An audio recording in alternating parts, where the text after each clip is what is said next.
Hello, and welcome back into the Marketing Brief Podcast. I am your host, Brian Aquan, and this is the podcast where we briefly touch on aspects across the marketing landscape. As always, we're joined with an industry expert. Today, we're very excited to be joined by Morgan Barclay. Morgan, welcome in. Hi. Hi, Brian. Nice to see you again. And Yeah, thank you for having me on the show. I appreciate it. that's great to have you. Would you like to introduce yourself and kind of what you do? Yeah. So I started in digital media many years ago, too many years ago.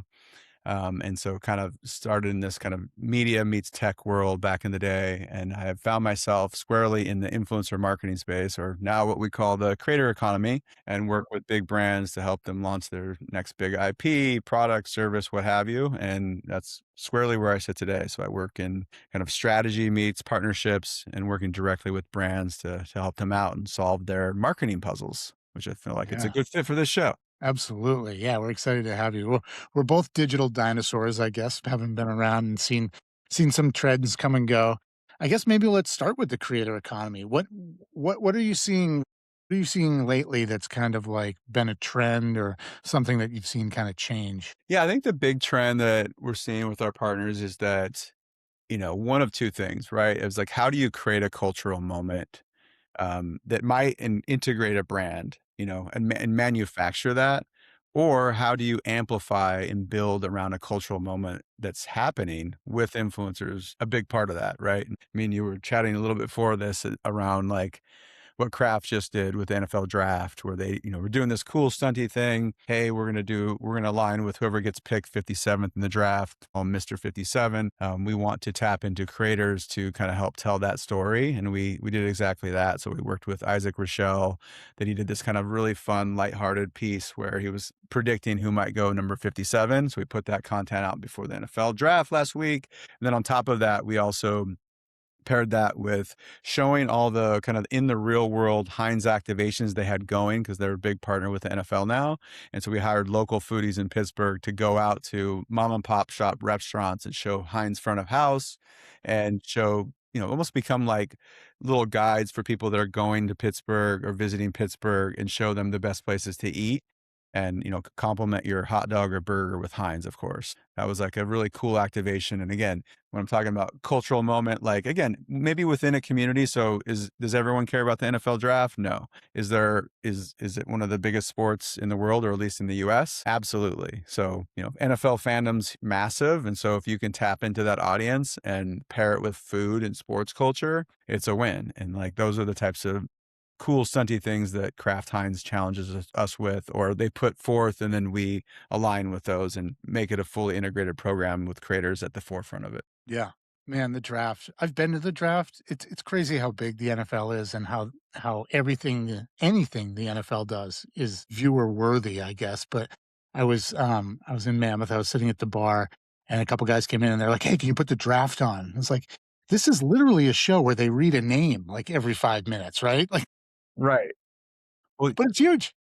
it is. And you know what's crazy about that too? And I had this experience. So I happened to be up in Napa Valley when the second day of the draft was happening Mhm. at this thing called Streamfest. And we just went to, stop by a bar. I was kind of wrapping up, and I was like sitting there, and the draft was on, and the bartender was clearly a Raiders fan, and he was really into it. So it was like on the NFL network. And I was like, oh, surprised you have this on. And I'm a Seahawks fan. So I was like, oh, this is cool. We have the draft on. But what I ended up doing though, since I was kind of eating by myself at the bar, I was like, I had my kind of core local YouTube guys, which I call them like my Seahawks digital friends, right? Like I don't know these guys, but I watch their Yeah. podcasts.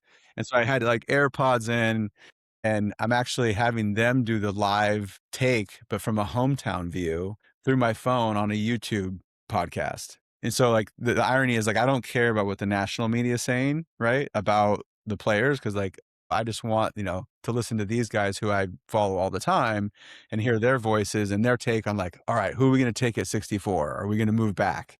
Like, I don't really need to see who the Ravens are going to pick at 62, like, I don't care. But I do think what's interesting about the reason I bring that up is because it's how things happen in culture and how they're real time. What I've noticed is like all the radio stations now, and even like the big time, the people that are huge at the NFL draft, like a Mel Kiper or the Colin Cowherds, the influencers have basically forced them to be available and report live, like even from home, right? On a Friday or Sunday when previously they would just cover it later.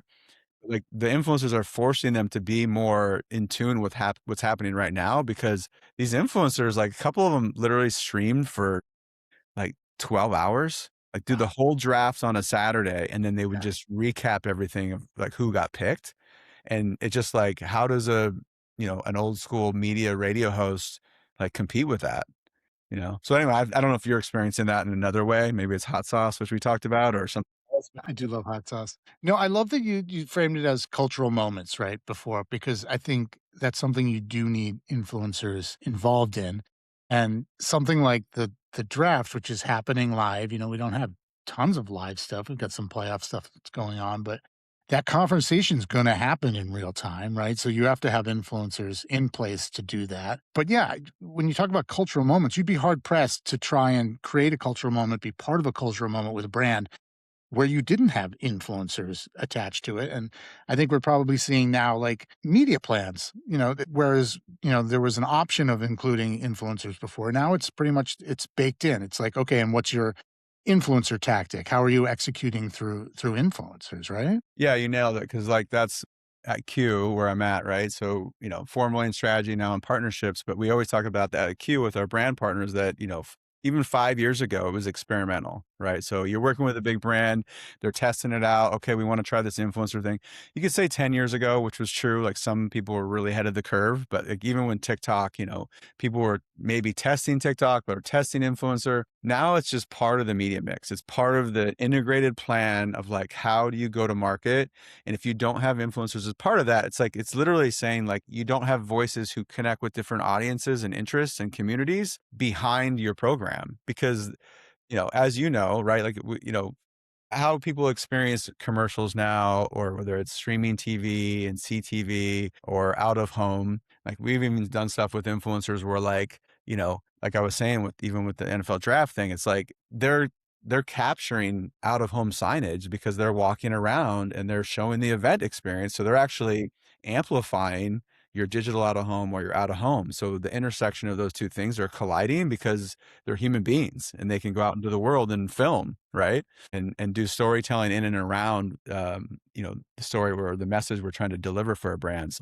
It's super cool. And it's also like, it's funny. It's like, can you get this person or can you do this with this person as a challenge? Like a brand might say that. And it's like, I always, and this was true with talent back in the day before influencers, right? It's like, okay, can you get Kevin Hart or can you get Dave Chappelle or as part of this Ford branded series? It's like, when coming from the strategy side is like we used to joke on the strategy team back in the day at a different company. It was like we'd say, let's just for one time for the sales force, let's just put talent as guaranteed. Like we'd have a list of people as a joke, right? Because like they're never guaranteed because they're human beings. Same is still true with influencers. Like you don't know what they have going on. You don't know if they like your brand, love your brand, even know about your brand. You don't know if their format works. And so that's kind of what we help is we help to put that all together. But you can never just guarantee a person, and nor should you, right? It's just like, hey, we want to work with so and so. Like we want to work with Madison Humphrey. Like, well, okay, she may or may not be available. Like we want to work with, we want to work with Adam Rose. Cool. Like we'll check their format. Seems like it aligns. They have something that seems like it would fit in with what we're trying to do. Right. But like that's kind of like the fun of it all. It's like trying to figure that out for brands as like, and to your point, some of them are very advanced. Like a lot of our partners are, like the Paramounts of the world, the Crafts of the world, like they really are on top of it. And therefore you have to be like, you have to be even ahead in your own way. Like, how do you be a guide? It's like in a movie, right? Like you don't want to be a Luke Skywalker. You want to be like Obi-Wan. Like you want to Right. guide them, like act like you've been there, done that. Like they're the hero of the story and you're the guide to help them get through it.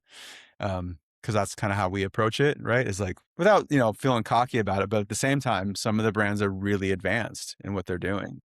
Yeah. Well, I think, the reason that influencer creator it's become the creator economy is that peer-to-peer messaging resonates, right? It works better than any other ad format we have right now. And that's why TikTok and Instagram and all of them have kind of built their ad products around that peer-to-peer messaging because it does come from an authentic place, right? Even though they're being paid, that's pretty transparent as well, but they're choosing products, they're choosing services that they use or they feel that they do resonate with or they would use in their own life, but it's coming from an authentic place, and, there's another trend we've been talking about in terms of community. It's also creating community, right? Like, me as a consumer, what community do I wanna be part of? I'm choosing influencers of a maybe a make believe community I want to be part of. Maybe it's a community I'm part of, but it's certainly I'm making those choices based on who I want to hang out with. Right? Yeah, totally. I mean, I think that's true. It's like we call it, the parasocial relationship because, unlike celebrities before, like back in the day, it was like Tom Cruise was Tom Cruise, and like there wasn't an accessible way to interact with him unless you had like a celebrity sighting. But now, before an influencer blows up, say it's an Alex Earl, like early on before she's getting big, like she's writing back to comments. So people Yeah. like, that feels there's a dopamine hit with that. Like, oh my gosh, my favorite influencer. And even if they're small, like I'll say this, I don't know if you knew this function in YouTube, but I think it's super fascinating. It's within YouTube, you can pay. So if you creator you're watching, right? And you can pay to have your comment put up on during a live stream, which is like super funny, right? So if you're like, so you have a live stream chat going and say there's like 1,000 people in there and you really want to get this one point across, well, you just pay $5. Yep. Yep. But like, if you can make it happen organically without paying, you feel even better because you're like, For wow, sure. my comment showed up and like my favorite influencer noticed it and said like, I have to react to that. Like that's got to feel good. Same would be true if, someone just leaving a comment on Instagram and you're following Adam Wahid and he wrote you back for whatever reason because you just said something kind of like wild or different that made him respond. Happens more with micro influencers, but I do think that's a big part of it is like, and that, you know, and usually it's around some sort of topic, if it's to your point around if the community is horror per se, it's because you guys are speaking the same language, like you like the same thing. And so and you might have a deep, smart POV on something that the influencer is talking about. Yeah.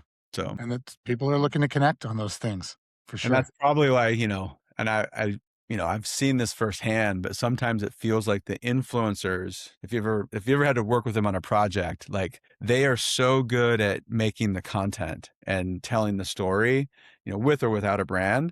But the irony is, and this is changing a little bit. I think you brought it up before we had the call, which is basically like more and more like influencers in the moment. It's like sometimes just having a normal conversation like we're talking right now is more difficult for them than putting out a video that gets 5 million views.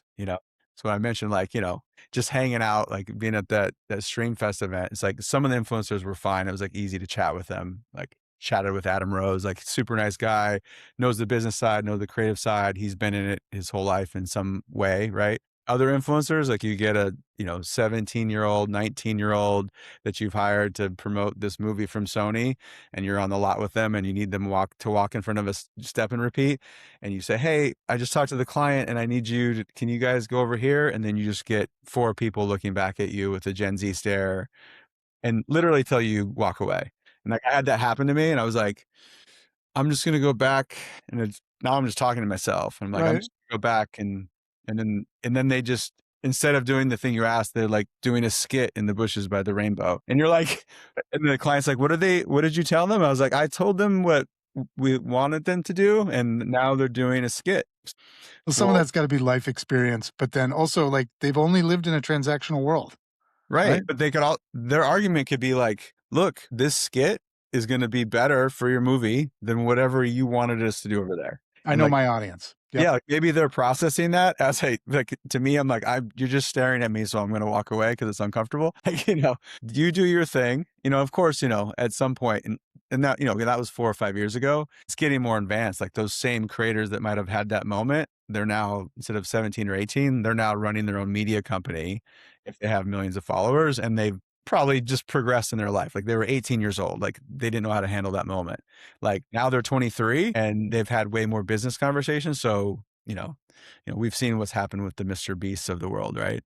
Or this creator is launching their own, makeup or perfume brand, like it's pretty wild. And that's the economy part, right? Where it's like, sometimes it gets mixed up. Is like, is it the creator economy because they're selling other brands products? Like, well, part of it is like, no, they're so big in some cases They that are brands themselves. Yeah, they're building Yeah, their own brand and they're selling their own products. yeah, absolutely. We've seen both, like, when we worked with Joe Melee and his dad, he's a big creator, right? And him and his dad have this fun shtick, and we've worked with them on several projects and done panels with them. Q did their first brand deal, and we kind of, that was a process for them. Like, who are you guys, and are you really working with Paramount or Sony? We're not really sure. Like, fast forward to now, it's like dad and son in a Gillette commercial, right? And it's just crazy. You're just like, okay, we were helping you contract and just do this one small deal to promote a movie, and now you're full on a TV, you have an agent, like you guys have a business plan, and this is your life, and like, so watching them grow up, like when we were kind of like helping them with their first deal, like that's super fun when you get to work with a now big creator, but back then it was like they were doing their first deal and then they've blown up since. It's super cool to see them advance in, their content and in on the business side too. Yeah, like watching a band blow up. Yeah, exactly. That's awesome. Well, I always like to ask my guests what you're excited about. It can be in your professional capacity, it could just be what's going on in your life, but is there something you're excited about right now? Yeah, I'd say so. I think, on the professional side, I think what's been super fun is having conversations with brands around how to help them solve some of their challenges tied specifically to creator marketing. Like, yeah, that sounds kind of dorky, but like I've always, much like you say, digital dinosaurs, like I just love marketing. Like I love when brands have a problem to solve. And so I sit in the influencer world, but like this dates back to, years ago when it was, a different problem. Like how do you launch do a launch for Disney Cruise Lines, whether it's like search and display marketing, right? Like that was fun to me then. So now that I've switched from, this is the biggest shift for me. I've been doing RFPs for 15, 16 years, right? Dating back to MySpace days. I've done my 10,000 hours. I like to say there's not an RFP I haven't seen, but the one that threw me off like a couple years ago, it was like reach the Latina audience for Pillsbury crescent rolls. And I was like, in different countries. And I was like, okay, like this one's going to be hard, like that's part of the experience part too, is like, you're like, guys, this one's going to be a grind to Yeah, figure out. can tell you up front. So it's been a shift for me to move into work, out in the market and more of like having lunches and connecting with, finding out what's resonating with brands and what they're trying to figure out, and not as much like here's the brief and then come back with the ideas. So there's a little bit of part of me that's like misses that.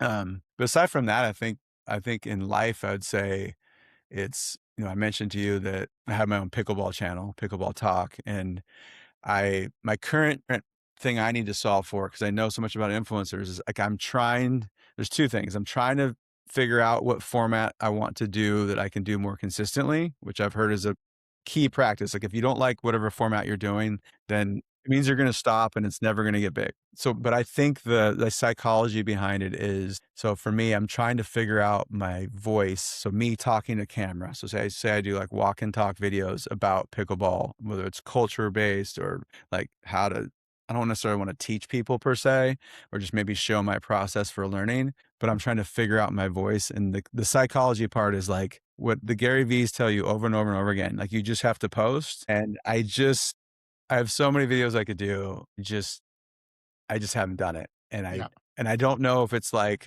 I don't know I'm not that I'm worried about anything per se. I'm just like, I just haven't sat down and like got the camera out, started filming and made some, 30-second videos on topics. And I passionately have some things I want to say. yeah, I just haven't done that. And I'm not sure yeah, what's holding me back. yeah. The only way to do a thing is to do that thing. I know. And so you're doing this thing and it's super impressive. And so can I bounce it back to you and go like what got you to actually just go like start building it and making it? Yeah, I was invited on a podcast and I was like, "Oh, I like this conversation. Like these are conversations I have anyways and want to have. And then this is a way that I can engage people that I want to talk to anyway." So, again, the only way to do a thing is to do a thing. I got better at it, over a couple episodes and started to figure out what is it I really want to do. But I think your point is a great one. Is like you've got to fall in love with that format because you're going to have to do it over and over and over and over again. And that's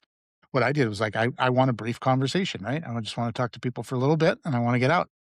Yeah. No, yeah, the functional brand name, right? Yes, It's like you got it. yeah, exactly. No, it's smart, but, like, yeah, you just have and again, I've done channels in the past, like, I had a comedic fantasy football show that was, like, way too ahead of its time, and, like, I just but again, the mistake I made, it was, like, 4 to 6 hours of writing and producing to make a Wow.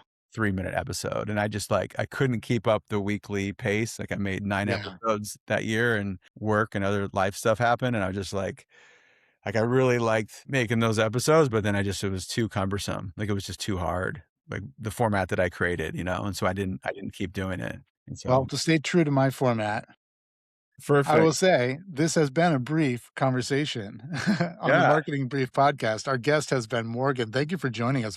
Thank you, Brian, I appreciate it. Awesome. And everybody else, stay curious. Yeah.